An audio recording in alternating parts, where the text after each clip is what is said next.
ghafur.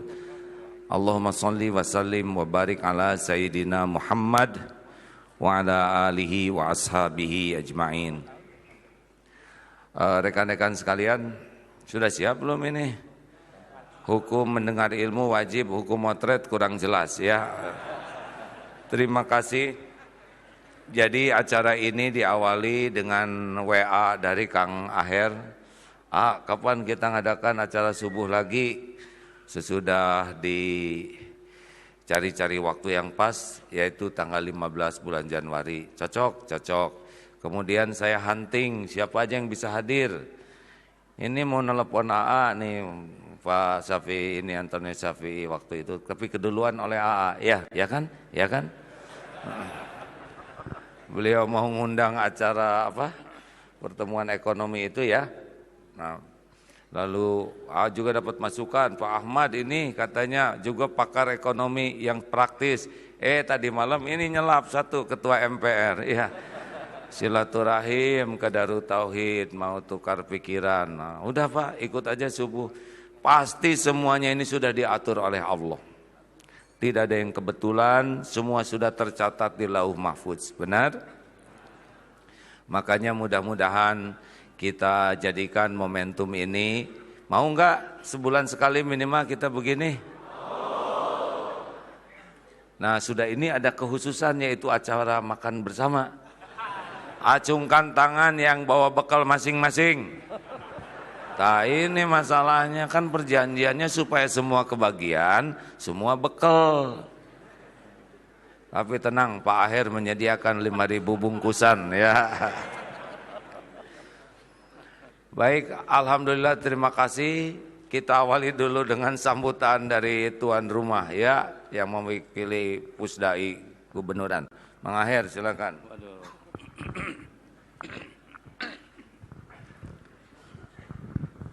Bismillahirrahmanirrahim. Assalamualaikum warahmatullahi wabarakatuh. Alhamdulillahirabbil alamin. Wassalatu wassalamu ala asyrafil anbiya'i wal mursalin wa ala alihi wa sahbihi wa man tabi'ahu bi ihsanin ila yaumiddin, amma ba'du. Yang saya hormati Ketua MPR Republik Indonesia Bapak Zulkifli Hasan, yang saya hormati pimpinan Pesantren Darut Tauhid, guru kita semuanya, Agim, itu panggilan akrab kita. Nama lengkapnya Kiai Haji Abdullah Kim Nastiar. Terus ya?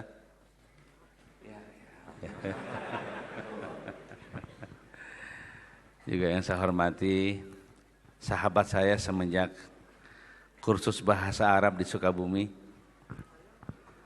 Dr. Kiai Haji Syafi'i Antonio. Ini Syafi'i yang Antonio, yang mencintai Syafi'i yang Imam Syafi'i.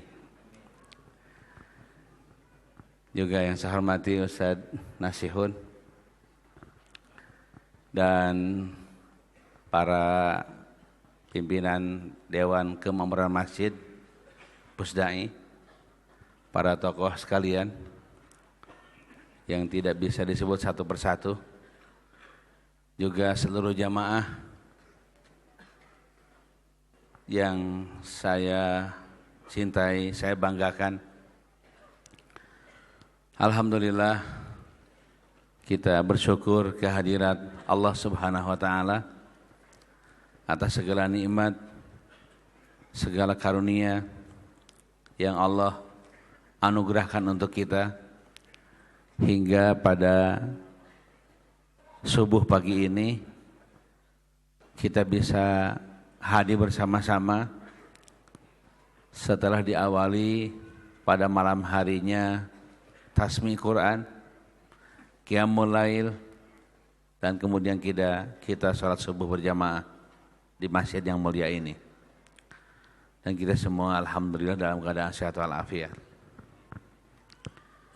Salawat dan salam semoga tercurah limpah kepada junjungan kita semuanya, suri tauladan kita semuanya, Nabi besar Muhammad sallallahu alaihi wasallam beserta keluarganya, istri-istrinya, ahlul baitnya, para sahabatnya, handai tolannya, serta seluruh pengikutnya sampai akhir zaman. Semoga Allah menetapkan kita sebagai pengikut setia Rasulullah sallallahu alaihi wasallam. Hadirin sekalian yang Allah muliakan, tentu kita berbahagia, bersyukur pada Allah bisa berkumpul di pagi hari ini. Mudah-mudahan semangat subuh terus kita bisa gelorakan pada 12 bulan 12 tahun 2016 yang lalu kita juga kumpul di sini subuh berjamaah pula dalam rangka ulang tahun Darut Tauhid. Alhamdulillah jamaah membludak luar biasa. Obrolan kecil saya dengan Agim kelihatannya ini harus terus diadakan, usulannya sebulan sekali, dan 12 Desember 2016 sekarang 15 Januari 2017, sebulan kurang lebih kita bertemu lagi. Alhamdulillah semangat umat, semangat kita semuanya tidak berkurang, bahkan semakin semangat insya Allah, termasuk menyalurkan semangat kita untuk berbagai bidang kehidupan. Sesemangat sholat subuh, sesemangat kumpul-kumpul kita di berbagai tempat yang lain. Semangat itulah yang perlu kita salurkan untuk terus membangun kebaikan demi kebaikan. Alhamdulillah, saya atas nama tuan rumah mengucapkan selamat datang kepada Ketua MPR, kepada Agim, kepada semua yang hadir. Mudah-mudahan kumpulan kita dicatat oleh Allah sebagai kumpulan penuh rahmat dan keberkahan. Mudah-mudahan kumpulan kita pada pagi hari ini tercatat sebagai saksi atas keimanan kita di hari kiamat nanti. Hadirin sekalian yang Allah muliakan, alhamdulillah semangat demi semangat terus kita disalurkan. Di tempatnya Ustaz Syafi'i Antonio ada deklarasi pembangunan ekonomi umat, begitu ya Ustaz? Supaya semangat itu tersalurkan dalam bentuk yang lebih positif untuk masa depan umat Islam dan umat manusia seluruhnya. Karena sejatinya umat Islam itu hadir dan kehadirannya, kebaikannya untuk dinikmati oleh umat-umat yang lain. Tidak hanya dinikmati oleh umat kita sendiri. Allah berfirman, kuntum khaira ummatin ukhrijat linnas. Ungkapan Allah yang sangat unik dalam Al-Quran, kuntum khaira ummatin, adalah kalian di masa lalu, masa kini maupun masa yang akan datang harus menjadi umat yang terbaik. Ukhrijat linnas, sengaja oleh Allah dihadirkan, dikeluarkan di bumi ini linnas, bukan lil ummah, bukan, tapi linnas, untuk dinikmati oleh seluruh umat manusia dan seluruh alam semesta. Itulah salah satu tujuan besar hadirnya kaum muslimin di bumi ini. Hadirin sekalian, oleh karena itu kita harus paling maju dalam berbagai bidang, termasuk perekonomian.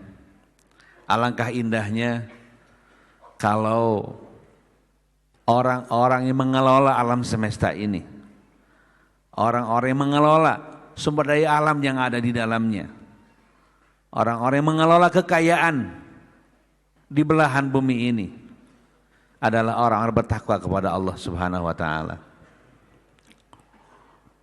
Alangkah indahnya dunia ini kalau yang mengatur kehidupan, yang menata kehidupan adalah orang-orang yang bertakwa kepada Allah Subhanahu wa taala. Khairun nasi anfa'uhum linnas. Sebaik-baik manusia adalah orang yang paling bisa memberikan manfaat bagi manusia lain sebanyak-banyaknya. Ni'mal malu shalihu fi yadir rajuli shalih. Sebaik harta yang baik, sebaik harta yang baik yang banyak adalah harta yang dikelola oleh tangan orang-orang yang baik, oleh tangan orang-orang yang saleh. Tidak boleh ragu kita di hadapan harta, tidak boleh ragu kita di hadapan dunia, sepanjang dunia dan harta yang kita genggam, kita dedikasikan untuk masa depan akhirat kita. Khudud dunya fi aidikum wala ta'khuduha fi qulubikum. Patokannya itu bukan urusan berapa banyak dunianya, bukan urusan berapa jumlah triliun bilangannya, tapi urusan yang terpenting adalah mari kita genggam dunia di tangan kita untuk kepentingan masa depan dunia dan akhirat kita. Yang dilarang adalah kita menggenggam dunia, dunia tersebut merasuk ke hati kita sehingga melalaikan akhirat kita. Itu yang salah. Hadirin sekalian yang Allah muliakan, Islam ini hadir sebagai agama yang seimbang. Dan tanda keseimbangan tersebut hadir dalam tiap doa kita. Doa yang dalam riwayat para muhaditsin sebagai doa yang terbanyak diucapkan oleh mulut yang mulia Rasulullah, lisan yang mulia Rasulullah sallallahu alaihi wasallam. Doanya adalah doa yang paling kita hafal. Rabbana atina fid dunya hasanah wa fil akhirati hasanah wa qina adzabannar. Ternyata dia adalah aktsarud du'a da'a bihi Rasulullah sallallahu alaihi wasallam. Doa yang terbanyak yang diucapkan oleh lisan yang mulia Muhammad sallallahu alaihi wasallam. Terakhir saya ingin mengutip sebuah ayat yang melengkapi makna dari keseimbangan kehidupan dunia akhirat dalam cara pandang kacamata Islam. Allah berfirman, ya ayyuhalladzina amanu idza nudiya lis-salati min yaumil jumu'ati fas'au ila dzikrillahi wa dzarul bai'. Dzalikum khairul lakum in kuntum ta'lamun. Hadirin sekalian, Allah berfirman terkait dengan salat Jumat. Wahai orang-orang yang beriman, idza nudiya lis-salati min yaumil jumu'ah. Ketika dikumandangkan azan Jumat untuk menyeru salat di hari Jumat. Fas'au ila dzikrillah wa dzarul bai'. Maka bergegaslah kalian zikir pada Allah, menuju masjid untuk melaksanakan salat Jumat, dan tinggalkan seluruh transaksi perdagangan. Tinggalkan seluruh transaksi perdagangan. Ini momentum kerohanian kita. Di hari Jumat pada saat adzan sudah berkumandang di masjid.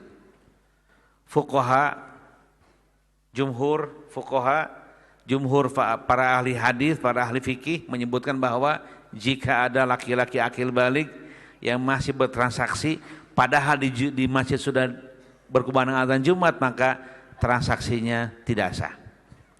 Ini momentum kerohanian. Momentum nurani kita untuk dibina, untuk dekat dengan langit, dekat dengan Allah Subhanahu wa taala, dekat dengan masa depan yang tak terelakkan, yang abadi, yaitu masa depan akhirat kita semuanya. Itu adalah firman Allah saat salat Jumat tiba waktunya. Tetapi kita perhatikan ayat berikutnya yang menggambarkan bagaimana Islam membangun keseimbangan hidup. Fa idza qudiyatis salatu fantashiru fil ardi wabtaghu min fadlillah. Maka tatkala salat Jumat usai dilaksanakan, ternyata tidak ada perintah tidur siang. Fa idza qudiyatis salatu Maka tatkala Jumat usai dilaksanakan, perintah Allah yaitu fantashiru fil ardi, menyebarlah kalian di muka bumi, bukan di Bandung, bukan di Jawa Barat, bukan di Indonesia, di muka bumi. Kata Syafii Antonio, inilah ayat globalisasi. Ternyata kita disuruh untuk menyebar di muka bumi, bukan sekadar di Jawa Barat, bukan sekadar di kota Bandung, untuk merambah berbagai belahan dunia, untuk kita genggam kebaikannya demi untuk bekal masa depan dunia dan akhirat kita. Untuk apa kita menyebar di muka bumi? Wabtaghu min fadlillah, dan carilah oleh kalian karunia Allah. Wabtaghu min fadlillah ay min arzakillah, carilah karunia Allah, yaitu rezeki-rezeki Allah diantaranya. Wadhkurullaha katsiran la'allakum tuflihun, supaya berkah pencarian karunia Allah tersebut jangan lupa banyak zikir pula kepada Allah Subhanahu wa taala supaya kita berbahagia dunia dan akhirat kelak nanti. Hadirin sekalian, mudah-mudahan perbincangan kita semenjak semalam, Ustaz Syafii Antonio juga membincangkan urusan perekonomian. Pagi ini kita kuatkan, mudah-mudahan penguatan demi penguatan dari semangat umat yang menggelora ini terus tersalurkan pada berbagai bidang, pada pendidikan, pada kesehatan, pada pembangunan masyarakat sosial, pada ketahanan keluarga, dan tentu juga pada urusan-urusan perekonomian. Karena kaum muslimin diminta untuk fasih berbagai bahasa. Kaum muslimin diminta untuk fasih berbagai bahasa. Fasih berbahasa akidah, fasih berbahasa syariah, fasih berbahasa akhlak, fasih berbahasa ekonomi, fasih berbahasa moral, fasih berbahasa sosial, termasuk fasih berbahasa politik dan fasih berbahasa kekuasaan katanya. Termasuk bahasa hati. Jagalah hati supaya terjaga kehidupan kita. Hadirin sekalian, saya kira itu bisa saya sampaikan sebagai pembuka. Terima kasih atas segala perhatiannya. Mudah-mudahan Allah Subhanahu wa taala selalu memberkahi kita semuanya. Assalamualaikum warahmatullahi wabarakatuh. Waalaikumsalam warahmatullahi wabarakatuh. Alhamdulillah, enak kalau gubernurnya fasih Al-Quran ya. Mudah-mudahan semua gubernur di seluruh dunia saroleh, yang beriman teguh, berakhlakul karimah, tidak cinta dunia, ya. Setuju Pak Her? Setuju. Ya. Mudah-mudahan di setiap gubernuran saroleh terutama ibu kota ya. Amin. Amin, amin. Ya. Punten pinjam ini. Karena saya moderator, hadirin, mangga Pak, gak apa-apa yang lain digilir ya, sing sabar ya. Kalau ada Pak memang begini ya. 1, 2, 3, 4 ya, saya ini. Assalamualaikum Pak. Waalaikumsalam Pak Ustadz. Bagaimana Bapak kok bisa nyasar ke sini? Takdir Allah rupanya Ustadz. Baik, Assalamualaikum warahmatullahi wabarakatuh. Alhamdulillah, salatu wassalamu ala rasulillah wa ala alihi wa sahbihi wa wala amma ba'du. Yang saya hormati Agim, guru kita, Gubernur, sahabat saya Kiai Haji Syafii Antonio, Pak Ustadz Nasihun, dan para jamaah yang saya muliakan. Pertama-tama tentu marilah kita panjatkan puji syukur Allah Subhanahu wa taala, Tuhan yang Maha Pengasih, Maha Penyayang. Kepadanya lah kita mengabdi dan hanya kepadanya lah kita meminta pertolongan. Saudara-saudara, saya sudah lama ingin jumpa AA. Karena apa? Akhir-akhir ini ada perasaan yang tidak nyaman, tapi sulit berbagi kepada siapa. Yang cocok yang kita bisa percaya. Gundah gulana kalau tidak bisa dicurhat kepada yang dipercaya, wah itu berbahaya. Lama, beberapa waktu yang lalu saya minta waktu ke AA, alhamdulillah dapat. Itulah saya ke Bandung, kemarin maghrib, malah dapat bonus, sholat maghrib bersama, diminta sambutan sedikit di Darut Tauhid, di masjidnya Ustaz beliau. Saya sampaikan apa yang saya tahu dan apa yang saya rasa.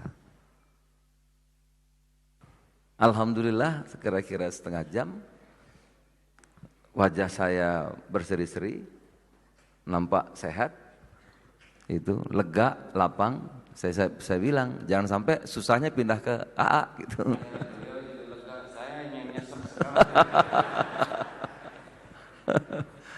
Nah, kemudian tahu kalau ada sholat subuh berjamaah pagi ini, sekaligus saya ikut bergabung. Nanti jam 6 akan kembali ke Jakarta. Saudara-saudara, saya sungguh merasa sangat bahagia. Ya. Yang saya lihat di sini ya, tadi saya juga sampaikan Ustaz Nasihun, Pak Gubernur, Pak Safi Antonio, coba lihat yang datang, muda-muda semua. Saya kira kita punya harapan tinggi, harapan besar. Dulu guru saya, Bang Imat, selalu meyakinkan kepada kami bahwa kebangkitan Islam akan ada dari tanah Melayu, dari Indonesia. Kalau saya lihat ini, ya Allah, rasanya ada harapan itu. Kalau kita lihat Timur Tengah, jauh dari apa yang kita harapkan. Rupanya saya yakin harapan itu ada di kita sini. Coba kita lihat, mudah-mudahan. Nah, saudara-saudara, saya singkat saja. Kita sudah 19 tahun reformasi. Ya. Tentu banyak yang sudah dicapai. Otonomi daerah yang luas, ya. Yang paling penting kita catat dalam era keterbukaan sekarang ini, tentu banyak hal-hal yang membuat kita gundah. Saya tidak akan bahas di sini. Ya. Tetapi ada satu peluang, saudara-saudara. Di era keterbukaan, di era demokrasi sekarang ini, terbuka luas kesempatan bagi siapapun untuk menjadi apapun di Republik ini. Orang kota, orang desa, sarjana, tidak sarjana, punya kesempatan luas. Terpulang kepada daya juangnya masing-masing. Terpulang kepada kesungguhannya masing-masing. Tentu saudara, keterbukaan, persaingan bebas seperti sekarang ini juga bisa menyisakan persoalan-persoalan. Kalau kita tidak sungguh-sungguh dan kita tidak siap. Antara lain di samping kemajuan-kemajuan itu yang saya catat ada dua. Yang pertama soal kesenjangan antara kaya dan miskin. Antara usaha kecil dan usaha besar. Usaha kecil jumlahnya 95% di negeri ini, tapi menyerap kredit itu tidak sampai 20%. Ada suatu usaha besar, ya, enggak sampai 1%, tapi menyerap kredit itu hampir 70%. Kalau ini dibiarkan tentu akan semakin kesenjangan. Belum penguasaan lahan, penguasaan sumber daya alam lainnya. Kesenjangan luar biasa. Nah, saudara-saudara, tentu mengeluh saja, marah, protes, itu oke, tapi tidak akan menyelesaikan masalah. Bukankah nasib suatu kaum akan berubah kalau kaum itu sendiri yang merubahnya? Tadi Pak Gubernur menyampaikan bahwa kita ini umat terbaik. Di samping umat terbaik, auzubillahi minasyaitonirrajim, bismillahirrahmanirrahim. Ummatan wasatan litakunu syuhada 'alan nas. Kita ini adalah umat tengah yang bisa menjadi wasit, bisa menjadi model, bisa menjadi contoh teladan bagi umat-umat lainnya di muka bumi ini. Kita bisa, saudara, terpulang kepada kita semuanya. Dan tadi sudah sampaikan di era sampai sekarang ini ada dua sisi. pisau, ya. Kalau kita tidak pergunakan dengan baik, maka hati-hati, kata Bung Karno. Kita bisa jadi kuli di negeri sendiri. Tapi kalau kita sungguh-sungguh, kita bisa dan kita mampu sesungguhnya terpulang kepada kita di negeri ini sekarang ini, siapapun, dari manapun berhak untuk menjadi apapun. Mau jadi pengusaha besar, mau jadi gubernur, Pak Aher, siapa yang ngira? 10 tahun 2 kali jadi gubernur. Kang Aher, saya anak dusun, lulusan PGA. Sekolah saya cuma PGA, pendidikan guru agama negeri. Bisa. Tidak pernah cita-cita bisa jadi pimpinan MPR, pernah jadi menteri, pernah menjadi anggota DPR. Dan juga usaha, alhamdulillah, sukses. Dari dusun, dari daerah. Jadi saudara-saudara yang sudah ada di sini di kota besar, kota Bandung, kota yang maju, anak-anak mudanya juga kampusnya banyak, saya kira peluang begitu besar terpulang kepada umat, terpulang kepada kita, bagaimana ada juang kita masing-masing. Semoga bermanfaat. Bila taufiq wal hidayah. Assalamualaikum warahmatullahi wabarakatuh. Tunggu Pak, tunggu. Ya. Gimana situasi ekonomi umat menurut pandangan Ketua MPR? Sekarang saya mau nanya ya. Kesenjangan memang luar biasa, Pak. Jadi Ustadz ya, jadi kalau kita keliling ke daerah-daerah itu luar biasa memang. Tadi satu contoh saja, UKM itu 90% lebih, tapi menyerap kredit nggak sampai 20%. Tabungan di perbankan, ya, yang 100 juta itu 90% lebih jumlahnya. Tapi dia tidak sampai 15% total duitnya, dananya. Kira-kira cuma 500 triliun. Tapi ada 35 perusahaan, 25 perusahaan itu punya 25 orang. Itu punya 25 orang, 25 keluarga. 25 keluarga itu menguasai, punya uang. Itu 4.500 triliun. Di Indonesia ini ada 25 perusahaan yang dikelola oleh 25 keluarga menguasai 4.500 triliun. 4.500 triliun, bukan 4.500 rupiah. Ini masyarakat Indonesia tabungannya berapa, Pak?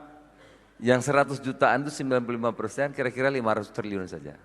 Hanya 500 Ya. triliun, sedangkan 25 keluarga itu menguasai 4.500 triliun.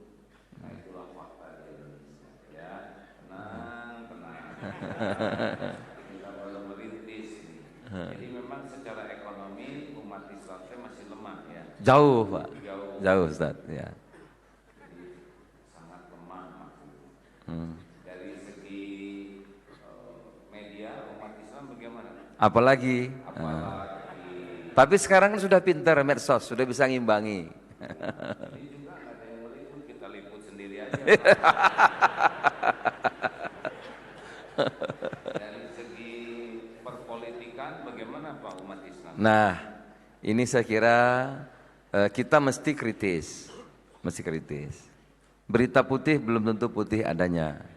Mesti kritis betul, mesti tahu lebih jauh apa backgroundnya, siapa di belakangnya, mesti paham. Oleh karena itu saya berharap betul kita umat yang muda-muda ini juga tadi yang kata Pak Gubernur harus memahami juga politik. Terserah kepada masing-masing pilihannya, tetapi paham bahwa yang dipilih itu memang yang diharapkan. Gitu. Jadi jangan asik sendiri, jangan walaupun orang politik tidak disukai, partai politik paling tidak disukai, tetapi dalam alam demokrasi tidak mungkin meninggalkan itu. Nggak mungkin. Keputusan politik pasti nggak mungkin. Ya gubernur, ya bupati, ya DPR, ya presiden, semuanya, saudara. Sampai naiknya harga telur juga keputusan politik. Ya. Jadi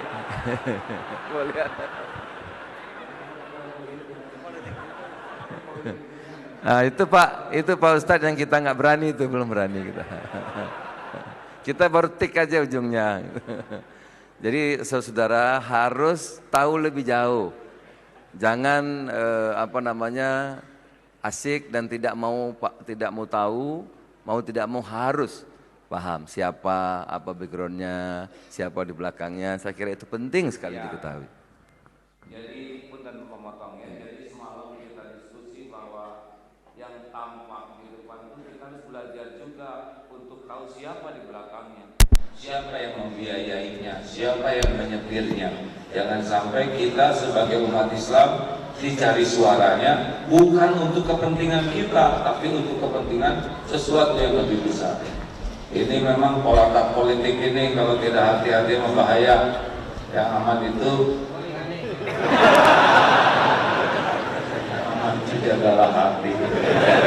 Baik, ke depan mungkin suatu saat kita juga harus duduk begini membahas politik, bahasa politik dengan pikiran yang jernih ya. Tidak dengan ambisi duniawi, tapi untuk pertanggungjawaban. Ya, begitu kan Pak? Betul. Nah, beliau ini kan ketua PAN, jadi orang politik juga. Pusing nggak sih jadi pelatak politik gitu? Ya kalau mau enakan, kalau mau hasil sendiri ya buat apa daripada buat. Ya. Tapi sebagai tanggung jawab kita. Karena politik itu akan menentukan, saudara. Sangat menentukan. Contohnya gimana Pak politik menentukan jadi panas begini nih Pak? Misal bahwa politik itu bisa menentukan umat Islam jadi budak, jadi hamba sahaya, atau jadi gimana misalnya Pak? Ya contohnya kebijakan. Satu contoh nyata, saudara, kedaulatan pangan. Kita impor gula hampir 3 juta lebih. Kita beras, kata Menteri sudah tidak impor, kata Menteri. Kemudian kita garam kita impor, bawang kita impor, apalagi ya, yang kita makan. Hampir semua kita impor. Tapi ada satu selari secari kertas. Saya diskusi panjang dengan Menteri Pertanian. Coba saya bilang, kalau ada kebijakan kepada rakyat untuk mengurangi kesenjangan sederhana, apa? Keluarkan peraturan presiden. Kalau rakyat tanam jagung panen dibeli. War Perpres 3.150 kalau ada jagung petani dibeli oleh Bulog. Tadi kita impor jagung 3.400 ton, sekarang impor jagung tinggal 900.000. Petani senangnya luar biasa. Di Sumatera cuma jalan aja tanam jagung, siring-siring kita tanam jagung. Karena orang kita rajin, pagi-pagi pulang malam, pulang gelap, pergi gelap, pulang gelap, badannya gelap, rezeki gelap. Nah, dengan dijamin, kebijakan dijamin harga itu, udah Pak, orang petani bisa menghitung.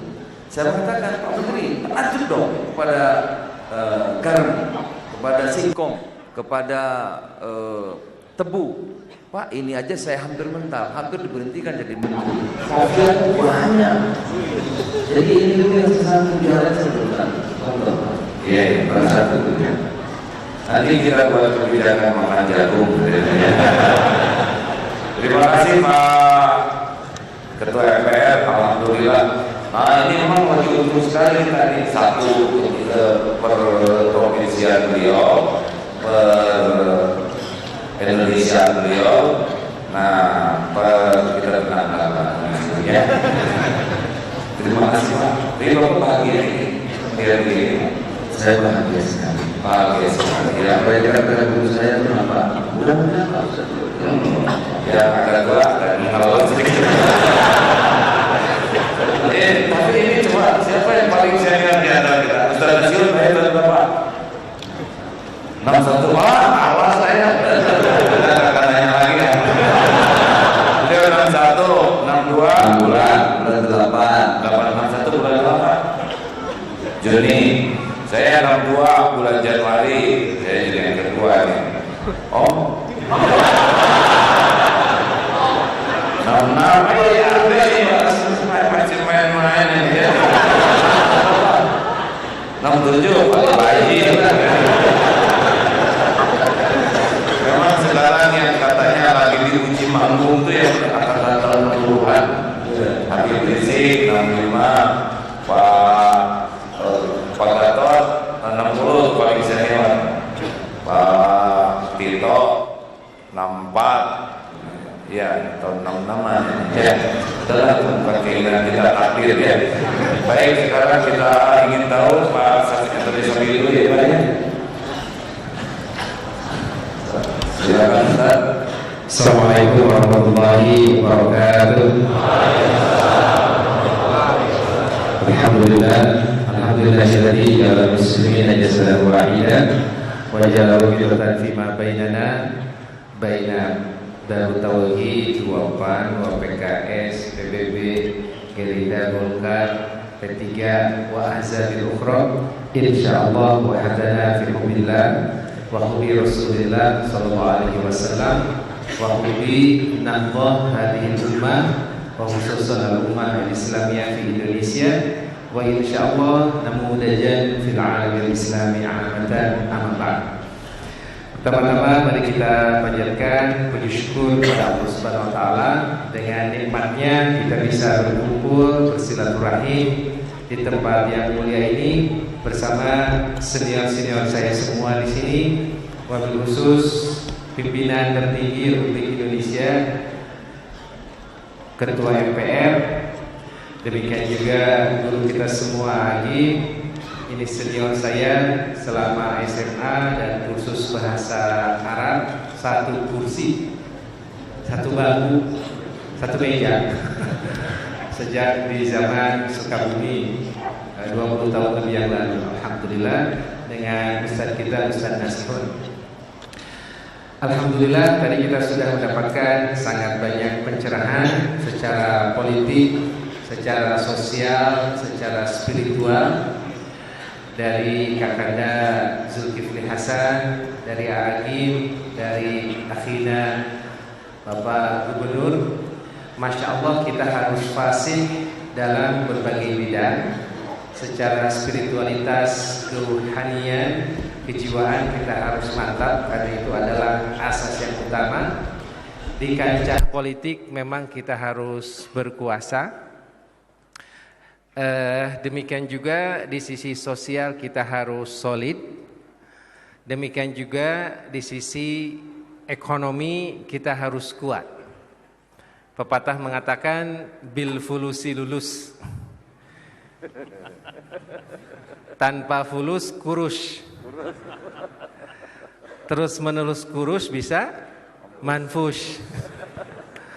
Oleh karena itu harus mencari rezeki dengan halal dan tulus agar diridhoi oleh Allah Rabbul Qudus sehingga nanti masuk surga Firdaus. Ada yang bisa mengulang?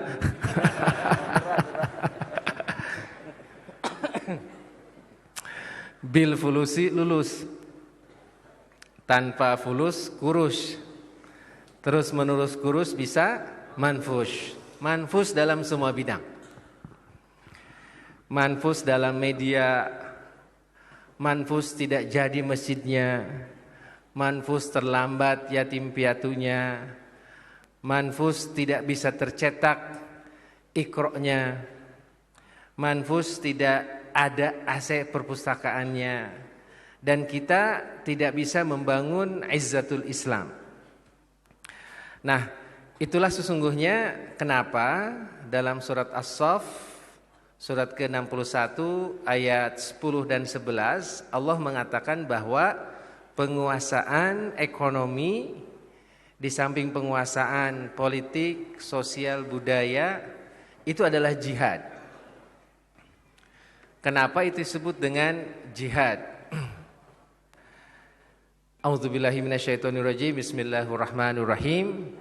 Ya ayyuhalladzina amanu hal adullukum ala tijaratin tunjikum min azabin alim tu'minuna billahi wa rasuli wa tujahiduna fi sabilillahi bi amwalikum wa anfusikum dzalikum khairul lakum in kuntum ta'lamun. Wahai orang-orang yang beriman, kata Allah, maukah kalian aku tunjukkan kepada satu tijarah? Subhanallah, Allah Subhanahu wa taala mengatakan tijarah yaitu bisnis. Lebih luas dari al-bai' atau al-ijarah yaitu jual beli atau sewa. Ternyata salah satu hubungan kita dengan Allah itu adalah Di samping hubungan al-khosyah harus takut, al-mahabbah harus cinta, al-khauf war-roja berharap dan cemas. Ternyata salah satu hubungan kita dengan Allah itu adalah ada hubungan dagang.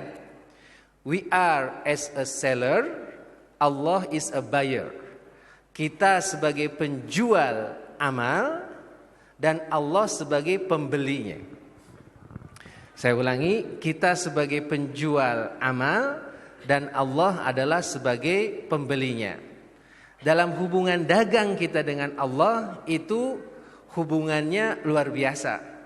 Allah meskipun pembeli, Allah kasih kita dulu modal berupa infrastruktur, jiwa, raga, indera, dikasih tubuh yang sehat, dikasih akal yang cerdas, dikasih penglihatan yang tajam, dikasih pendengaran yang kuat, sehat, akhirnya kita bisa sholat. Sholatnya dibeli sama Allah. Akhirnya kita bisa zikir, zikirnya dibeli sama Allah.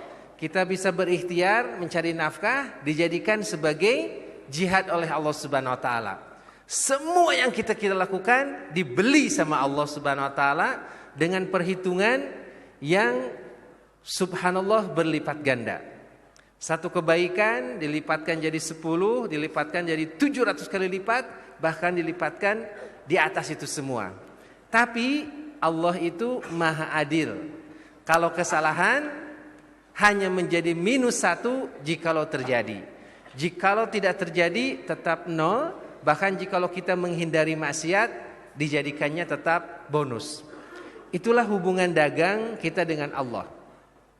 Cuman ada satu yang sangat berbahaya dalam berdagang dengan Allah. Dalam istilah ekonomi disebut dengan the monopsony market. Apa namanya Pak, Bu? Ini mohon maaf agak sedikit bahasa ekonomi. Namanya monopsony market. Kalau tadi Kakanda Ketua MPR mengatakan banyak penguasaan oleh pihak tertentu itu namanya monopoli. Itu sudah biasa. Mudah-mudahan Indonesia dilepaskan dari genggaman monopoli. Amin.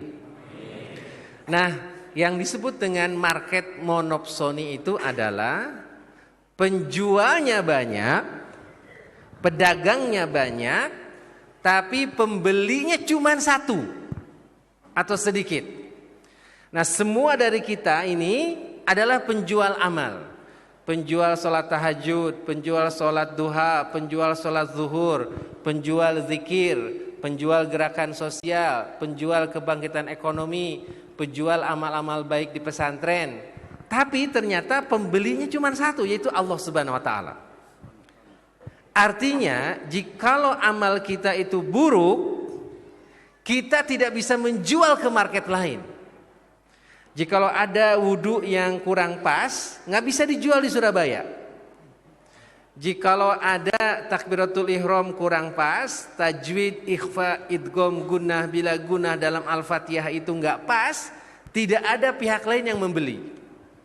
Kalau kita buat sepatu Cibaduyut, nggak laku di Bandung, jual ke Jakarta. Nggak laku Jakarta, jual ke Cianjur. Nggak laku Cianjur, jual ke Malaysia. Nggak laku di Malaysia, insya Allah kalau di Afrika pasti bagus. Itu sepatu Cibaduyut itu.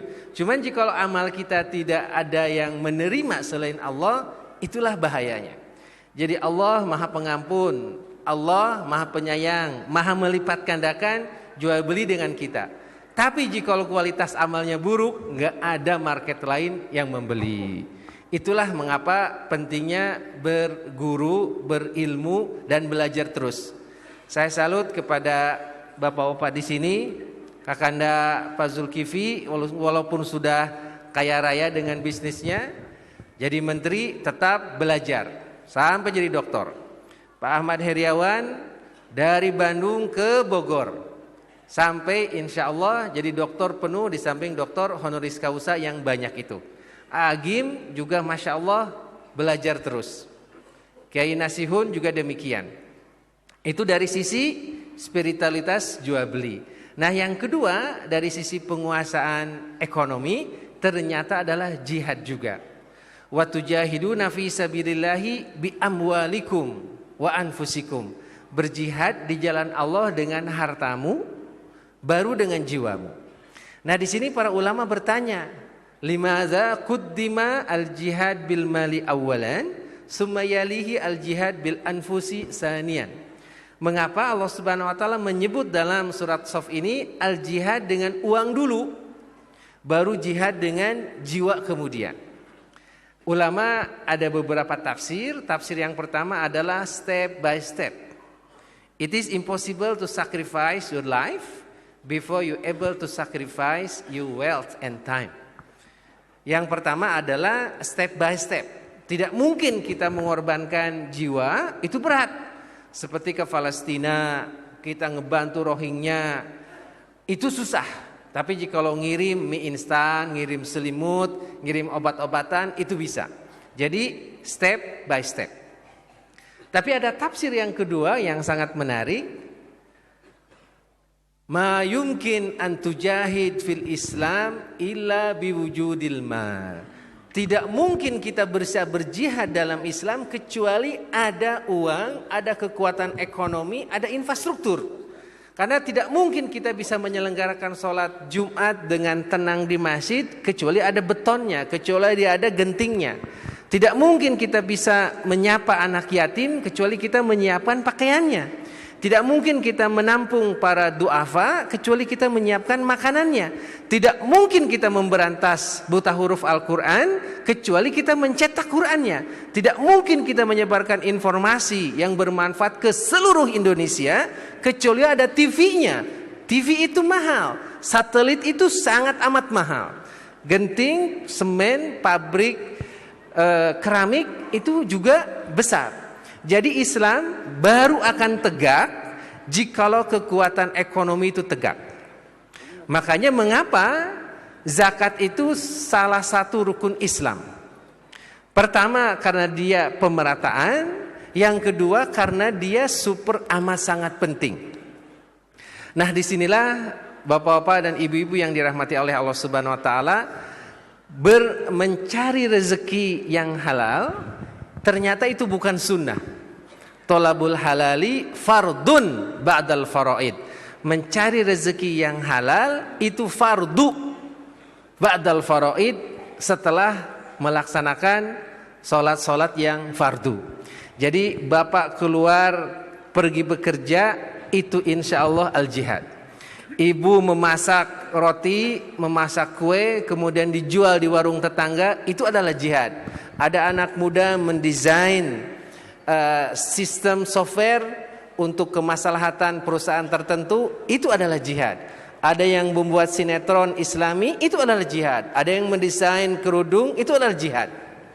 Nah, inilah seperti yang tadi Akhina Al-Fadil, Pak Gubernur mengatakan, dalam surat Al-Jum'at itu ada keseimbangan, tapi juga sesungguhnya yang kedua itu adalah ada penguasaan kekuatan manufaktur ekonomi global. Saya bahasakan surat Al-Jum'ah ayat 9 dan 10 itu, terutama bagian kedua itu adalah perintah Allah dan contoh Rasul untuk go global. Fa idza qudiyatis sholatu fantashiru fil ard wabtagu min fadlillah wadhkurullaha katsira la'allakum tuflihun. Jikalau sudah selesai sholat Jumat, sebagai simbol dari sholat-sholat yang lain, jangan ngendon terus di masjid, apalagi pura-pura ngantuk. Tapi kata Allah, bertebaranlah. Dan ternyata dalam Al-Quran tidak ada kata Cianjur, tidak ada kata Ciamis, apalagi Pandeglang, Komodo, Lebak, Sukabumi tak disebut. Yang ada adalah fantashiru fil ardi, go to the global market. Inilah salah satu pesan bahwa harusnya kita itu menyebarkan produk, dipakai sepatu kita dipakai di Jepang.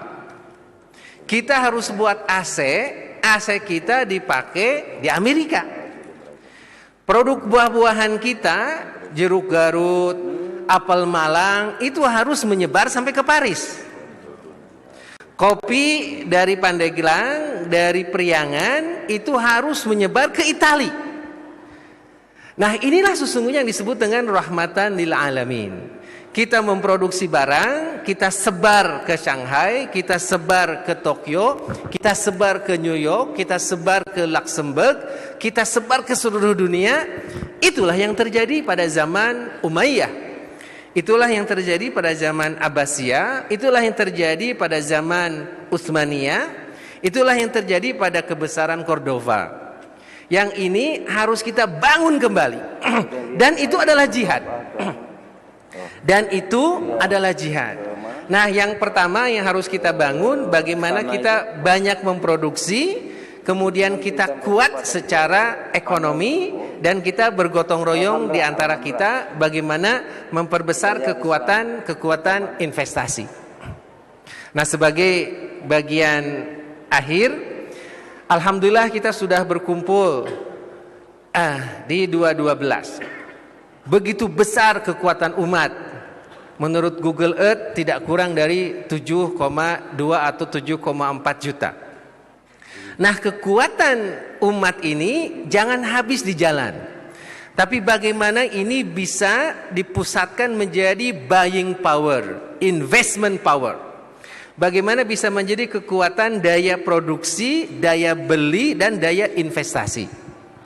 Nah, makanya ini ada satu pemikiran bagaimana kekuatan ini bisa dikumpulkan menjadi satu kekuatan yang disebut dengan investment holding. Dan salah satu bentuk yang paling mudah yaitu bagaimana bisa membuat koperasi syariah primer nasional, koperasi syariah primer nasional yang para penabungnya seluruh umat ini. Yang para penabungnya adalah sebanyak mungkin dari kita. Nanti jikalau seorang saja misalnya nabung 1 juta kali 7 juta orang, 7 triliun. Belum lagi ada yang 10 juta, belum ada lagi yang 50 juta. Ini bisa kekuatan besar. Nanti jikalau sudah dikumpulkan seluruhnya, ada BMT di Madura yang kurang sehat, kita sehatkan. Ada BPRS yang kekurangan modal di Aceh, kita bantu. Ada Nusa Tenggara Barat, koperasi syariah, kita bantu. Nah, tetapi kekuatan besar ini harusnya bisa menguasai waralaba dan retail. Sehingga kita belanja produk kita, dijual oleh saudara kita, kemudian dilayani oleh kita juga. Kemudian ada satu pabrik makanan minuman berskala nasional. Dengan kekuatan besar ini, kita punya uang 5 triliun, kita punya uang 10 triliun, nggak usah dibakar. Jangan diganggu, dibeli saja. Nah, inilah sesungguhnya bukti dari cinta kita kepada Indonesia. Kalau kita cinta Indonesia, kita harus membeli produk buatan kita. Jikalau kita cinta kepada saudara kita, kita harus membeli produk buatan saudara kita. Itulah sesungguhnya kebangkitan yang sesungguhnya. Ta'sil ilaha wa anta tudhiru hubbahu. Hadza la amrun fil qiyasi syani'u. In kana hubbuka sadiqan la ta'tahu li'anal muhibba liman yuhibbu muti'u. Engkau bermaksiat kepada Allah sementara engkau menunjukkan seolah-olah cinta kepadanya. Seandainya cinta engkau benar, pasti engkau mengikutinya. Karena sesungguhnya seorang itu mengikuti apa yang diminta oleh orang yang dinyatakan cinta kepadanya.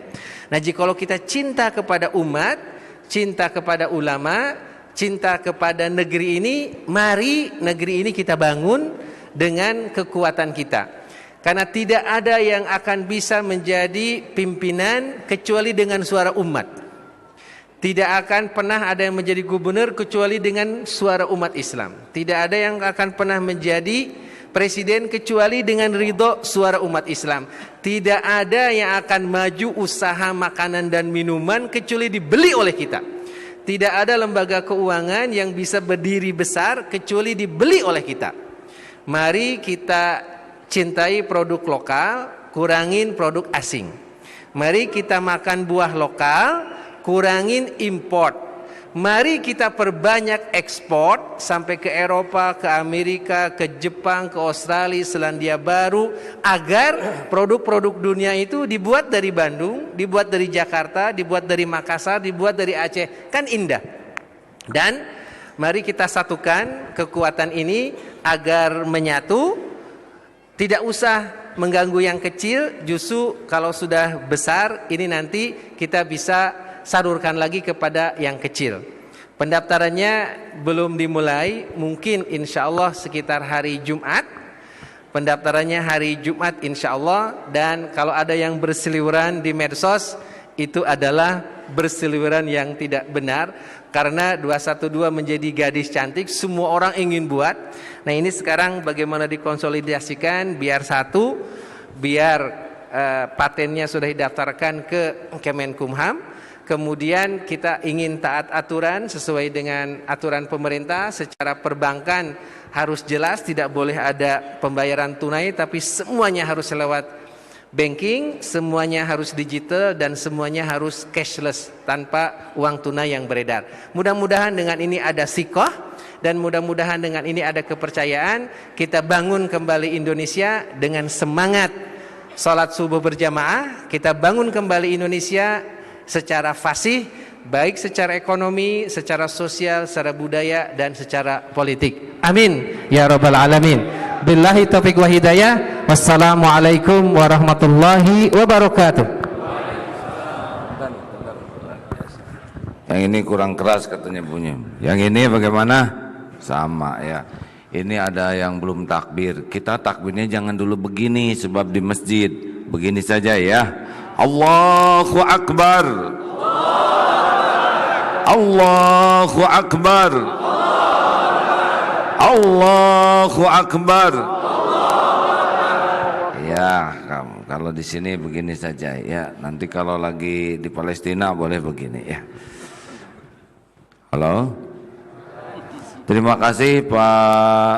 Ini teh Antonio Safi Antonia yang aslinya. Beliau ketua koperasi apa sih Ustaz yang baru kemarin diangkat selain ketua-ketua yang lain? Koperasi Syariah 212.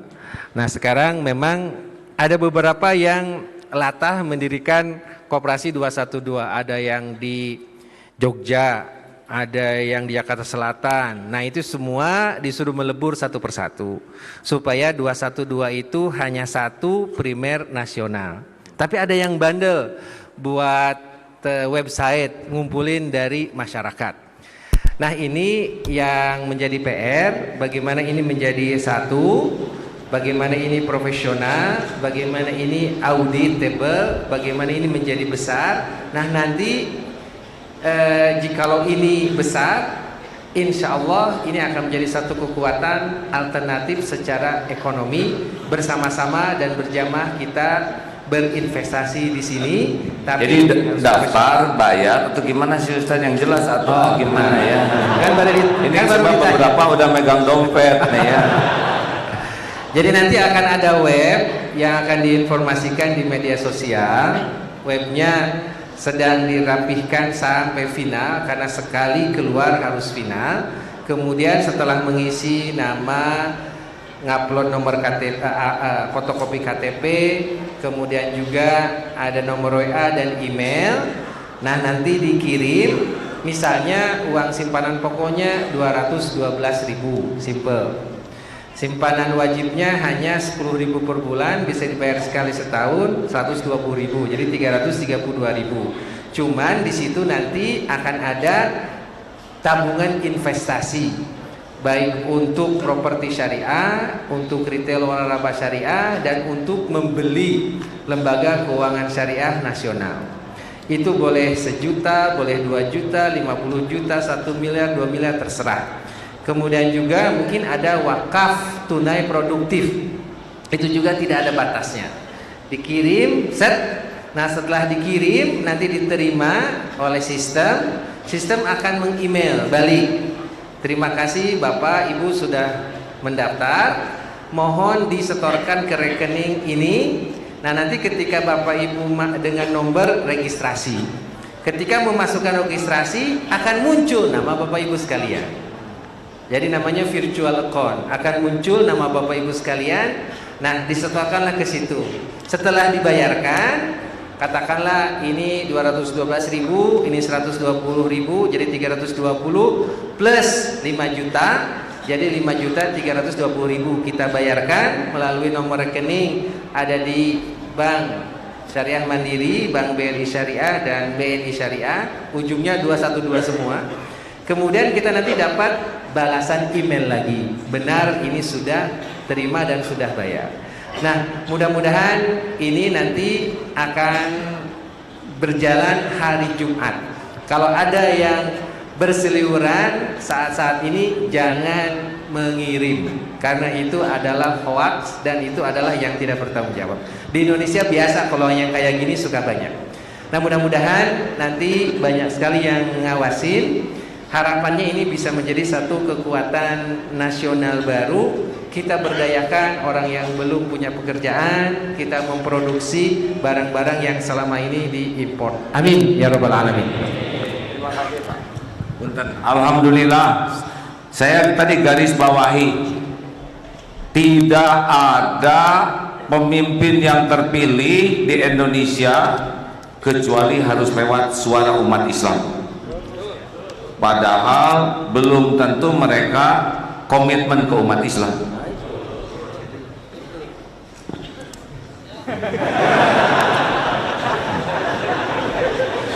Enak bagian kesimpulan, oh, tenang ya.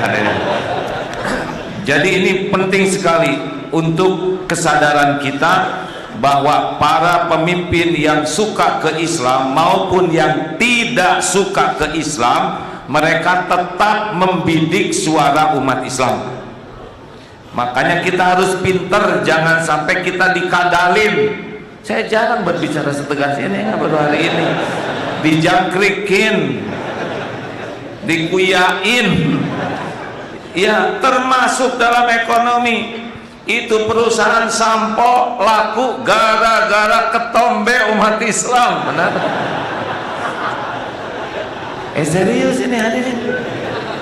Dan tukang dagang itu mikirin kita sebagai objeknya. Nah, sekarang kita sukacita menggunakan berbagai produk orang, bangga lagi, padahal kita dikeruk terus keuangan kita, udah susah nyari uang, keuntungannya buat mereka, dan bangga lagi. Sudah waktunya kita sadar, kita harus bikin sampo sendiri. Setuju? Namanya sampo, membersihkan rambut sekaligus membersihkan dari pikiran-pikiran kotor. Mau Pak Her pakai sampo itu? Mau. Odol, pasta gigi bikin sendiri, kan yang paling banyak giginya di Indonesia umat Islam. Benar? Membersihkan gigi dan membersihkan lisan. Waduh, ini luar biasa. Siapapun yang menggunakan pasta gigi ini menjadi ahli zikir. Wah, berat. Dan mudah hafal Quran.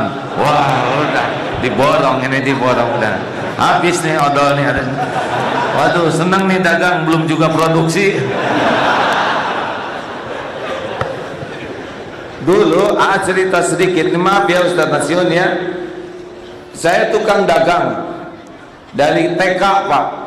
Darut Tauhid itu alhamdulillah sekarang perputarannya masih kecil, sekitar 1/3 triliun rupiah 1 tahun ya, dibanding yang besar. Tapi semuanya dari yang kecil. Dulu saya dagang jambu tetangga Pak. Jadi tetangga panen jambu, saya dagang. TK nih, SD jualan petasan, dulu belum dilarang. Dan bapak saya tentara, jadi boleh ya. SMP dagang, karena orang tua walaupun perwira gaji tidak terlalu banyak, jadi saya harus jualan ke sekolah-sekolah, itu orson kalau dulu ya. SMA dagang, sekolah mah gaya di SMA 5, pekerjaan kredit kaos Pak. Kuliah dagang, sampai sekarang juga dagang. Karena dagang itu bukan perkara ngumpulkan uang, tapi ngumpulkan pahala. Dan rezeki mah Allah yang ngatur, tapi keberkahan ini harus kita perjuangkan. Makanya kalau saudara pakai sampo, pakai sikat gigi, pakai baju, pakai sarung, nanti harus kita pastikan ini produk siapa dulu. Kalau punya pilihan, pilih produk umat. Walaupun harganya beda sekitar 1.000 2.000. Beli, termasuk warung nanti ya. Mending kena beli ke warung tetangga, dan barangnya sama, tapi bisa nguntungin tetangga buat bekal anaknya sekolah. Sekarang kita gaya kalau pergi ke tempat yang mahal, beli barang bermerek, sampai kita lupa bahwa jual beli itu adalah ibadah bagi kita, bukan hanya transaksi uang dan barang. Sepakat hadirin? Jangan dulu keramas sampai kita punya produk ya. Wah, berat Pak. Petombe ya Mas. Jangan dulu gosok gigi sebelum kita punya odol sendiri. Masalahnya kita kalau produk suka kesenangan nama, tapi suka lupa kepada kualitas dan kontinuitas ya. Nanti Masya Allah, mudah-mudahan dengan adanya koperasi ini, saudara yang punya produk tinggal daftar, diverifikasi kualitasnya, nanti kita sebarkan sama-sama. Setuju? Ustaz Nasiwan, apa yang kepikir? Ini pesantren sudah 100 tahun lebih ya? Sudah setahun. Sekarang perekonomian kita dengar langsung dari beliau, karena beliau praktisi ekonomi yang nyata. Fadol Ustaz. Silakan. Assalamualaikum warahmatullahi wabarakatuh. Yang terhormat Al-Mukarram Kiai Haji Abdullah Bastiar Hakim, Bapak Gubernur Jawa Barat, dan Ketua MPR Republik Indonesia, alhamdulillah berkenan hadir pada kesempatan pagi hari ini, dan Al-Mukarram Kiai Syafi Antonio. Alhamdulillah pada pagi hari ini subuh kita masih diberi kenikmatan lahir batin oleh Allah Subhanahu wa taala, bisa berwajah berkumpul di majelis yang sangat mulia ini dengan mengadakan acara subuh bersama. Mudah-mudahan kumpulnya kita di sini menjadi jembatan kumpul kita semua nanti di surga. Allahumma amin ya rabbal alamin. Para alim, para bapak dan para pemuda pemudi, saya yakin para hadir semua ini belum pernah kenal dengan saya ya, saya wajah baru ini. Bahkan maaf, untuk ketemu dengan Ketua MPR secara langsung, Hakim, kemudian Pak Aher itu dari Gubernur, dan Pak Samuel, ini baru pertama kali saya ketemu di sini, baru berkenalan sekarang ini, apalagi manja dengan semua. Nah, ini. Dan tadi saya diasih waktu terakhir karena memang ternyata saya paling tua Pak Hakim ya. Paling senior dari segi umur ini 61 dulu, semuanya masih muda, pada Pantulinya ini sangat muda sekali, 67. Di sini singkat saja ya, nama saya Ahmad Nasihun Isa Mufti, lahir di Tegal, tepatnya di Pondok Pesantren Mahadut Tolabah Babakan Lebak Siu Tegal. Di Lebak Siu itu pusat martabak itu ya, martabak telur kita. Dan Tegal terkenal dengan satenya, barangkali sate Tegal, insya Allah. Saya pernah ke Condet masuk, saya lihat itu namanya sate Tegal Abu Salim. Setelah saya masuk pesan sate, alhamdulillah enak juga. Setelah selesai makan dengan teman-teman, pas membayar ini ya, saya nanya kepada Habib di situ, Tegalnya mana Habib? Oh maaf, saya bukan dari Tegal, saya Banyumas. Kok pakai Tegal di situnya? Ini maaf kalau saya menggunakan nama Tegal di sini, karena Tegal sudah berlanjur berkenal di Jakarta ini, seperti itu Pak. Sehingga gunakan nama Tegal, walaupun ternyata banyak sate Tegal pemiliknya bukan orang Tegal Pak. termasuk warung Tegal. Setelah saya masuk beli, dari mana? Dari Brebes. Dari mana? Pemalang. Nah, ini alhamdulillah Tegal laku keras di Jakarta ini, alhamdulillah. Para hadirin sekalian, menyimak beberapa penyampaian dari Ketua MPR, kemudian dari Bapak Gubernur dan dari Pak Syafi'i Nuriyah semua. Ini berbicara soal perekonomian di Indonesia. Saya minta maaf karena sebetulnya saya bukan ahli ekonomi sebetulnya, ya. Dan tadi sudah kita simak bersama banyak konsep-konsep perekonomian Indonesia yang perlu kita jalankan. Tapi alhamdulillah saya yang berangkat dari, maaf Pak Hakim, dari kiai lokal saya, iya, dikenal hanya di Tegal saja, iya. Makanya untuk di luar Tegal jarang-jarang kenal saya. Tapi alhamdulillah tahun 2016 ini mendadak nama saya terkenal, iya, hampir di seluruh Indonesia, terutama oleh kalangan pesantren, terutama karena terus saya ini basic saya pesantren. Jadi mungkin untuk bicara ekonomi seperti Pak Syafi'i dunia mungkin saya tidak bisa mengimbanginya, ya. Ini karena beliau memang pakar ekonomi, insya Allah termasuk pakar MLM juga ini, ya pasti dia. Jadi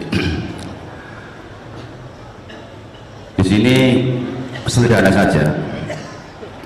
Tadi banyak keluhan-keluhan yang disampaikan oleh para narasumber, termasuk oleh hakim sendiri yang merasa pusing dengan yang disampaikan oleh narasumber tadi, karena keberadaan perekonomian Indonesia yang tidak pro rakyat. Nah, di sini sebelum lebih saya terangkan, ya, saya juga punya satu, di sini kan topiknya adalah membangun ekonomi umat. Artinya apa? Bagaimana umat Islam di Indonesia khususnya ini betul-betul mempunyai perekonomian yang mapan, yang bisa menghidupi diri sendiri, minimal bisa memberi produk yang mampu dijangkau oleh mereka masing-masing. Yes. Sehingga di sini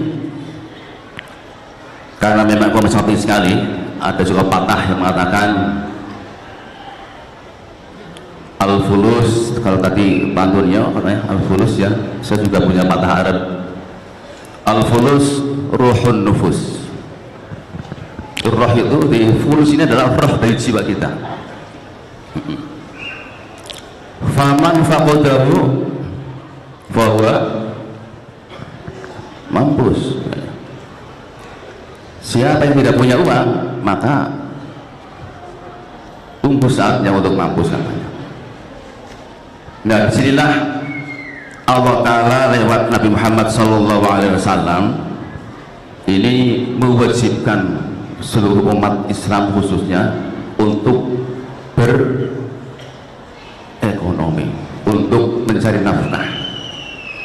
Bahkan dari At-Tabarani dikatakan bahwa man amsa kalan min amaliyatihi amsa maghfurlah. Barang siapa yang sore hari pulang dengan tangan yang dengan perasaan yang sangat kesal, capek karena mencari nafkah, maka dia pulang sudah diampuni dosanya oleh Allah. Allahumma amin. Inti daripada penyampaian pada pagi ini, insya Allah dari semua keluhan yang tadi disampaikan oleh Hakim, ya, karena belum punya solusi bagaimana bisa mensejahterakan masyarakat Indonesia khususnya masyarakat Islam, insya Allah disilah saya akan menyampaikan, mudah-mudahan yang akan saya sampaikan ini menjadi satu jalan keluar dari semua program-program yang dicanangkan oleh para pakar kita. Jadi di sini Pak Hakim, alhamdulillah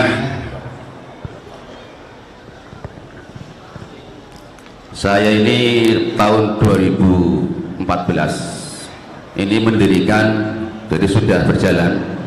Kalau tadi Pak Sabi'i baru kemarin ya berjalan operasinya.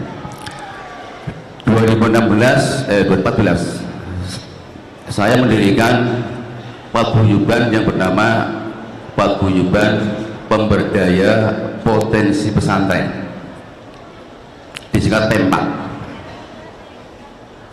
Nah, P4 ini sesuai dengan namanya, Pemberdaya Potensi Pesantren. Artinya apa? Segala potensi yang ada di pesantren yang mungkin dikembangkan, kita tumbuhkan, kita hidupkan, termasuk potensi ekonomi pesantren. Yang jelas pesantren secara ekonomi pasarnya sangat jelas, sangat luas, sangat banyak. Karena pondok kan punya santri, Pak Hakim ya, punya santri banyak, punya sekolah. Itu pasar kita. Yang udah jalan, maaf potong, apa aja nih Pak? Alhamdulillah sekarang praktis sudah jalan apa aja nih? Sekarang sudah berjalan sampai 2016. Kami sudah mengadakan kerjasama dengan 5 perusahaan dengan PT ya. Satu dengan PT Mayora, dengan Wings, kemudian Pole, Cantikku, kemudian masih banyak lagi, ada yang masih. Jadi produk-produknya diserap pesantren, didistribusikan gitu Pak? Jadi dari P4 ini MOU dengan perusahaan, kemudian produk-produk perusahaan ini nanti akan dipasarkan ke seluruh pesantren di seluruh Indonesia, dan pesantren yang daftar dari P4 nanti itu akan dikirim katalog daftar harga dan daftar produk. Nanti pondok pesantren yang berminat tinggal daftar saja ke P4, kemudian kebutuhan produknya apa saja yang dibutuhkan, nanti P4 menjembatani untuk ke perusahaan langsung ngirim ke pesantren. Ini. Jadi ini namanya P4 ya Pak? P4 betul. Jadi kalau teman-teman berkaitan dengan P4 ini nanti bisa didaftarkan pesantrennya atau organisasinya, lalu difasilitasi sehingga nanti dari pabrik langsung diberikan harga pabrik sehingga bisa menjadi toko atau distributor, betul, gitu ya? Betul, iya. Jadi memangkas banyak harga-harga. Bisa sampai berapa tuh Pak satu kardus biasanya bedanya Pak? Gimana? Maksudnya? Ya harganya lumayan ya Pak ya? Harganya insya Allah harga perusahaan, harga distributor. Artinya apa? Harga distributor, harga pabrik Pak? Harga pabrik. Jadi insya Allah masih di bawah distributor gitu. Artinya kita ketika nanti gabung dengan P4, insya Allah semua yang bergabung dengan P4 akan menjadi distributor. Nah itu. Seperti itu. Jadi beliau dengan P4, apa sih P4 Pak? P4 betul. Ya P4 ini nanti memangkas rantai distribusi. Jadi kalau teman-teman mau bikin usaha, ada sebuah pesantren atau kelompok apa aja Pak selain pesantren? Jadi begini, sasaran kami satu pondok pesantren. Ya. Yang kedua majelis taklim. Majelis taklim. Ya. Kemudian juga para alumni pesantren yang sementara ini mungkin setelah pulang dari pesantren masih punya masalah ekonomian, maka karena pondok ini jadi distributor, maka kita gunakan alumni sebagai agen-agennya. Begitulah hadirin. Jadi memang beliau diundang ke sini karena ada pengalaman membuat jaringan ekonomi yang memangkas tadi jalur distribusi sehingga harganya menjadi sangat murah. Jadi kalau teman-teman nanti punya majelis taklim dan ingin punya toko sendiri, nah bisa dibantu oleh P4 ini sehingga langsung dari pabrik sebelum kita punya pabrik sendiri. Maksudnya gitu ya Pak? Iya, tapi nanti ini P4 juga memfasilitasi pondok-pondok pesantren termasuk umat Islam yang sudah punya keterampilan sendiri memproduksi apa saja untuk bisa memasarkan ke seluruh pesantren Indonesia seperti itu. Dan barang siapa yang punya produk baik pesantren maupun mungkin kelompok Baik, ya, seperti itu. bisa beliau bantu distribusikan. Seperti pasta gigi, kalau belum punya pastanya dan baru punya giginya, nah beliau bisa distribusikan itu. Ya artinya gini, yang sementara kita keluhkan banyak ekonomi lemah yang tidak punya usaha, insya Allah dengan P4 ini para umat Islam khususnya yang belum punya usaha bisa insya Allah kita jembatani lewat P4 ini, sehingga permasalahan yang muncul kesenjangan di Indonesia ini akan bisa teratasi oleh kita bersama. Allahumma amin di sini. Amin ya rabbal alamin. Alhamdulillah. Rekan-rekan, kita memasuki season terakhir. Terima kasih Mbah ya, karena memang ini sudah matang. Gimana itu sate dan ayam bakarnya? Ayam bakar sudah siap? Masih dicari ayamnya. Maaf hadirin, kita akan makan bersama ayam ya, dan ayamnya masih lincah. Saya tuh tertarik ilmu permen Pak. Permen itu harganya berapa sekarang? 500, dulu 50, udah naik sekarang. Permen itu kecil, uang kecil, tapi pabriknya bisa berharga puluhan miliar, ratusan miliar. Kenapa? Karena kecil, kalau banyak itu jadi besar. Kami mencoba ini Pak, ini kenceleng ini sebuah bukti nyata. Dari awal, pokoknya buat kenceleng, sebarkan ke masyarakat. Tahun 2014 terkumpul 33 miliar. Bisa membantu 300.000 orang. 2014, 2015 naik 53 miliar nih. Banyak nggak sih segitu? Buat yang nggak punya uang banyak Pak. Buat gubernur banyak juga ya. Saya nadanya aja nada semangat, yang nyebut sedikit Pak, awas ya.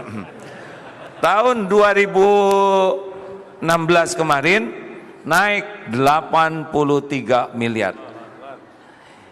Dari uang-uang kecil Pak, dikumpul dengan berbagai cara. Alhamdulillah bisa 34.000 dapat beasiswa. Bisa yang tidak punya kambing, kasih kambing dulu, nanti dibesarkan, nanti Idul Kurban kita beli lagi. Harga pasar. Ribuan kambing, karena kemarin DPU ini menjadi penyumbang terbesar di Palestina. Kita nyumbang 50 ekor unta di jalur Gaza tuh Pak. Ada sekolah, ada masjid di Suriah. Ini dari uang kecil. Jadi maksud saya cerita ini, kan ini wajahnya wajah-wajah duafa ya, maaf jangan tersinggung ada. Kita tuh duafa iman, duafa ilmu, benar? Jadi jangan risau, kita tuh punya jumlah. Walaupun uang kita kecil, kita punya jumlah. Itulah yang diperhitungkan dari umat Islam. Jumlah, benar Pak? Wah, halo, benar Pak? Semangat MPR ya. Jadi kita punya bargaining position. Apa artinya? Dilarang merokok ya. Kita punya posisi tawar yang besar karena kita punya jumlah. Memang uang kita kecil, tapi kalau dikalikan jumlah kita jadi uang besar. Kita tuh diincer oleh orang-orang tuh yang ngerti. Sayangnya kita kadang-kadang terlena hanya jadi objek, padahal seharusnya kita jadi subjek. Nah mudah-mudahan 3M. Apa 3M? Mulai dari diri sendiri, mulai dari hal yang kecil, dan mulai saat ini. Mulai sekarang mah kalau mau belanja, mulai dari saya saja. Cari warung, kalau tidak cari minimarket milik umat Islam. Ya, ada di Darut Tauhid juga. Ini bukan promosi hadirin, ngepas aja ya. Cari. Kalau tukang bakso, ini bakso yang mana? Ini bakso, cari dulu yang umat. Bukan tidak boleh, bukan memboikot, tapi kita ingin punya nilai tambah. Selain kita transaksi uang dan barang, kita juga nolong saudara kita membangkitkan ekonomi, kita juga nyumbang buat sekolah anaknya, kita juga nyumbang buat kontrakan rumahnya. Saya kira kalau kita mulai loyal ya, mau bertanya ini produk siapa, ini untungnya kemana. Orang Yahudi juga kan gitu ya. Orang Yahudi bisa tahan nunggu 10 taksi sebelum dia yakin taksi ini milik orang Yahudi. Kita baik ke siapapun, tapi kita harus punya juga komitmen untuk baik memberdayakan umat. Begitu? Ya, bisa tambah sedikit Pak. Ya. Saya menambahkan, pertama ada dua hal yang bisa saya sampaikan. Pertama, P4 ini berdiri untuk membalikkan fakta yang sedang berlaku sekarang, bahwa umat Islam ini hanya sebagai objek, disebut oleh Hakim. Kita ingin membalikkan dengan P4 ini, kita sebagai pemainnya, sebagai subjek, sebagai pelaku ekonomi. Ini pertama. Yang kedua, P4 berdiri di sini juga untuk memberi modal kepada pesantren, masjid taklim dan alumni, dan mungkin yang umat Islam membutuhkan, dikasih modal Pak Hakim. Modalnya apa? Bagi yang sudah menjadi anggota P4, kemudian pesan produk, ini ketika produk dikirim ke tempat yang bersangkutan, ini tidak ada uang muka, tidak ada DP, tidak ada modal, ditunggu pembayaran sampai 14 hari. Jadi P4 itu mengirimkan barang itu tanpa harus membayar cash. Masya Allah. Jadi ini modal yang barang, bayar belakangan. Gimana kalau nggak bayar? Kalau nggak bayar, nah di sini juga P4 lagi menguji 3 hal. Satu, tentang kejujuran. Kedua, tentang pertanggungjawaban, dan yang ketiga tentang kedisiplinan, Pak Hakim. Nah, kalau 3 hal ini bisa dipenuhi, insya Allah akan berkah dan tidak mungkin terjadi tidak bayar seperti itu. Ini. Ada berapa kasus yang tidak bayar, Pak? Lah ini sekarang alhamdulillah sudah 126 pesantren dari 14.000 pesantren di Indonesia. Ini kami baru bisa menjangkau 126, dan insya Allah kami tidak akan muluk-muluk harus semua terjangkau. Dalam waktu 1-2 tahun ini insya Allah hanya akan kami targetkan dalam 2 tahun 1.000 pesantren. Masya Allah. Ini, amin ya rabbal alamin. Dan selama ini Pak Hakim, maaf, memang ada kendalanya dan mungkin butuh perhatian dari para miliarder ini di sini ya, pada Ketua MPR Pak Sibantunio yang banyak uangnya gitu ya, untuk juga perhatian dengan P4 di sini. Karena terus terang saja P4 ini sama sekali tidak mengambil untung serupiah pun dari perusahaan. Hanya menjembatani, nanti perusahaan dan pesantren yang bersangkutan yang akan bergaining di situ, bukan dari P4. Hanya menjembatani, sehingga butuh bantuan tadi untuk, karena 126 pesantren ini alhamdulillah yang nunggak baru 6 pesantren yang nunggak tidak bayar ya, karena masalah barangkali belum laku barangkali ya. Dan alhamdulillah satu pesantrennya tidak kurang dari 30 juta untuk tunggakannya. Boleh silakan dihitung sendiri Pak Hakim ya, 30 juta kali 6 sudah berapa, dan itu tanggungan P4. Alhamdulillah berkah kita membantu pesantren, P4 mampu untuk menangani, dan ini insya Allah kalau Pak Asep itu berkenan, kemudian Ketua MPR juga berkenan, mohon bergabung dengan kami gitu. Baik. Alhamdulillah. Alhamdulillah rekan-rekan, sengaja memang acara kita ini cair saja ya. Yang paling penting kita sudah bisa tahajud, sudah sholat subuh jamaah, itu pun pahalanya kan sepanjang malam dianggap sholat terus menerus. Kemudian kita dapat wawasan, ilmu dari berbagai pihak yang memang ditakdirkan Allah hadir hari ini. Tinggal satu lagi amalan, yaitu kita harus sedekah pada subuh. Karena inilah yang menentukan bagaimana didoakan seperti apa oleh malaikat. Ya, informasi WC umum sekarang naik Kang. Ya, 2000 itu nggak dipinjemin gayung. Ya, jadi kalau sampai ngenceleng di bawah itu ya tahu sendirilah ya. Nasib saudara seperti apa. Kepada petugas dipersilakan sambil kita dengar pesan-pesan terakhir, kata-kata kunci dari kelima pemirsa ini, kelima non kita teh apa teh? Pemateri ini ya. Dimulai dari Bungsu ya. Silakan Bungsu ya, pinjam mikrofonnya Om yang sepuh nanti Pak ya. Kata-kata terakhir, ayo petugas sedekah silakan. Baik, kata-kata terakhir, mari kita wujudkan semangat keislaman ini menjadi satu kekuatan yang nyata, bukan hanya niat saja, tapi menjadi satu yang konkret, yang paling mudah untuk anak-anak muda. Mari kita menjadi yang terbaik dalam bidang kita, menjadi yang profesional, menjadi produsen, menjadi dosen, dan apapun itu yang terbaik. Karena ada satu pepatah mengatakan, if you commit to quality, success will commit to you. Jikalau kita komitmen terhadap kualitas, insya Allah sukses akan memihak kepada kita. Mari belanja di warung sebelah dan mari menabung secara kolektif bersama-sama. Masya Allah. Alhamdulillah. Itu quote-nya, if you love me, I will love you, ya. Demikian kata kualitas dan kesuksesan. Kalau kita sangat komit kepada kualitas, maka kesuksesan akan komit kepada kita. So, Mr. Aher, so please say something. Jadi para ulama kita menyebutkan bahwa ada sejumlah syarat-syarat peradaban baru akan hadir. Satu di antara syarat tersebut adalah harapan.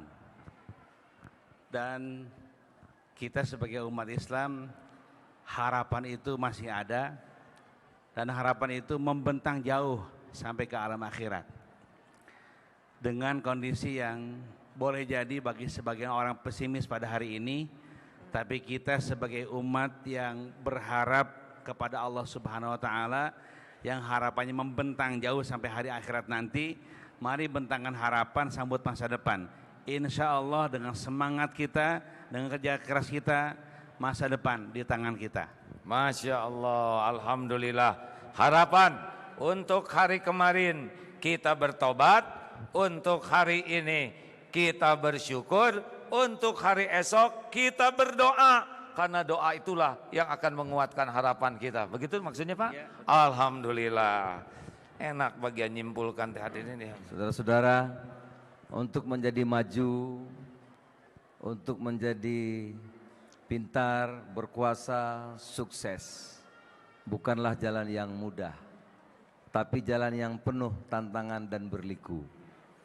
Tapi percayalah, kalau kita sungguh-sungguh, kita berjuang sambil berdoa, insya Allah jalan itu akan terbuka lebar. Siapapun kita, dari manapun kita berasal, kalau kita sungguh-sungguh berjuang, insya Allah cita-cita kita bisa terlaksana. Semoga Allah Subhanahu wa taala memberikan kekuatan dan pertolongan kepada kita. Amin ya rabbal alamin. Masya Allah. Kata kuncinya, walladzina jahadu fina lanahdiyannahum subulana. Itulah yang disampaikan beliau. Kata kunci sukses diantaranya adalah kesungguhan. Orang yang sungguh-sungguh Allah pasti tahu, dan Allah pasti menunjukkan jalannya bagi yang sungguh-sungguh. Bukankah begitu Pak? Terima kasih Mbah, silakan Kasepuhan. Terima kasih. Saya sederhana saja. Marilah di era perekonomian yang sangat carut marut di Indonesia ini, yang sementara ini kita menjadi penonton saja, sebagai konsumen saja, mari mulai sekarang kita bangkit menjadi pemain ekonomi.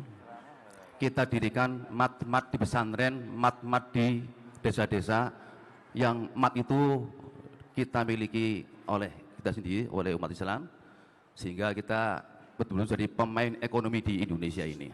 Jadi karena ini adalah milik kita. Insya Allah kedua kali, insya Allah dengan P4 ini kita akan ngambil moto yang ada di itu, yang ada di apa itu, Pegadaian itu ya. Jadi mengatasi masalah, timbul masalah itu. Amin.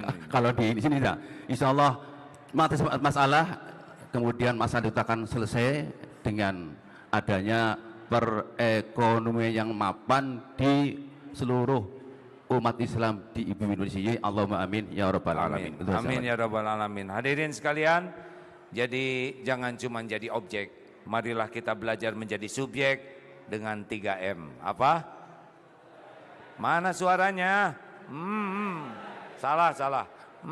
Mulai dari diri sendiri, mulai dari hal yang kecil, mulai saat ini. Ulangi.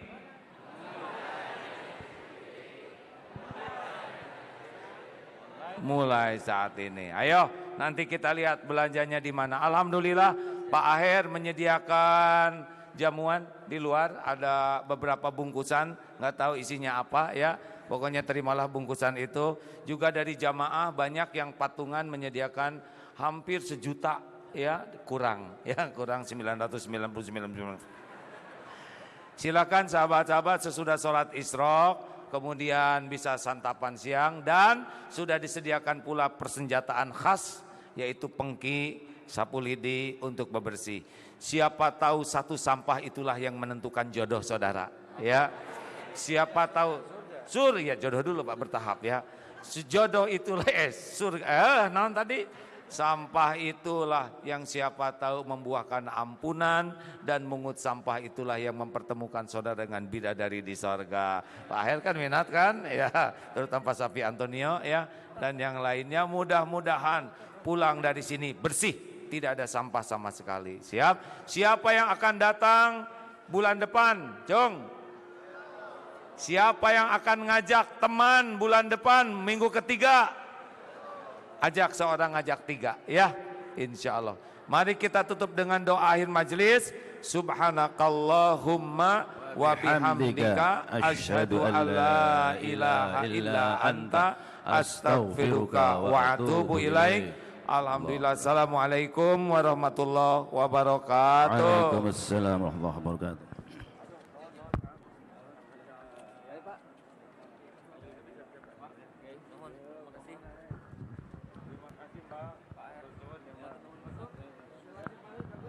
Baik, demikian acara mabit dan subuh berjamaah. Terima kasih banyak kepada bapak-bapak yang sudah hadir. Untuk Gubernur Jawa Barat Bapak Ahmad Heriawan, Ustadz Syafi Antonio, Ustadz Ahmad Nasihun, Bapak Zulkifli Hasan, terima kasih banyak atas kehadirannya bergabung bersama kami. Dan Bapak Ibu, nantikan untuk mabit dan subuh berjamaah di bulan depan, di pekan ketiga. Nantikan informasinya melalui radio MKFM, nanti kami akan umumkan. Minggu ketiga, Ibu dan Bapak bisa hadir kembali mengajak Bapak atau saudara-saudaranya.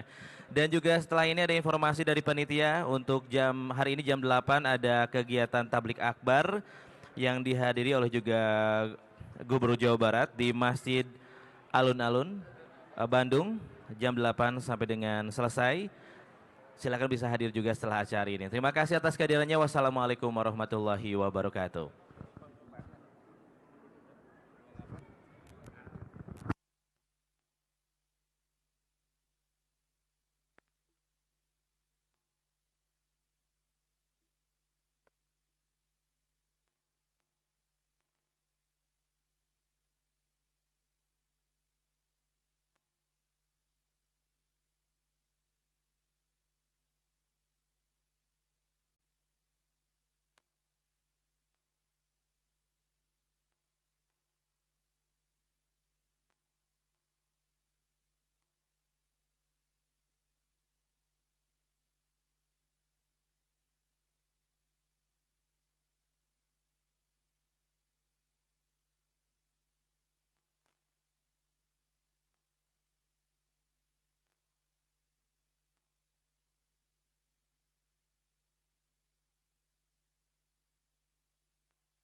Ya, untuk ibu bapak yang sudah menerima kupon tadi malam bisa diserahkan ke panitia. Untuk Ikhwan ada di Selasar Pak, di dekat Plaza Pusdai. Untuk Ikhwan di pintu sebelah kiri, untuk Akhwat di pintu sebelah kanan. Bisa ditukarkan dengan konsumsi atau sarapan pagi. Silakan untuk